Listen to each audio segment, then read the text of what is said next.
Buonasera e ben ritrovati con il TG Flash di New Sicilia. Di seguito i titoli più importanti del pomeriggio. Inizierà a dicembre il processo relativo alla morte di Alfio Stancampiano, il catanese di 30 anni che a maggio scorso era entrato nell'abitazione di colui che di lì a poco si sarebbe rivelato il suo assassino. Accettata la richiesta del PM Nunzio De Salvo di procedere con il giudizio immediato.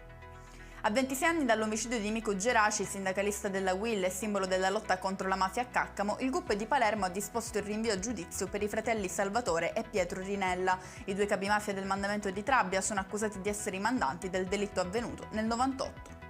Una ferita alla nuca getta ombre sulla morte di Ignazio Polizzi, il 77enne trovato senza vita ieri nella sua abitazione a Caltanissetta. Destano perplessità le dichiarazioni raccolte nelle ore successive al decesso dagli inquirenti. Sarà l'autopsia a chiarire se si sia trattato di un incidente o di un atto di violenza.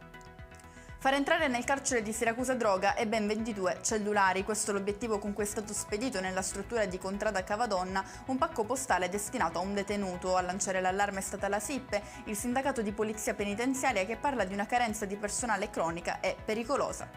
Chiudiamo con le previsioni meteo per domani. In Sicilia continua a dominare il bel tempo. La protezione civile non ha diramato alcuna allerta meteo. E con questo è tutto. Prossimo appuntamento domani alle 13:30. Grazie per averci seguito. Buon proseguimento di serata.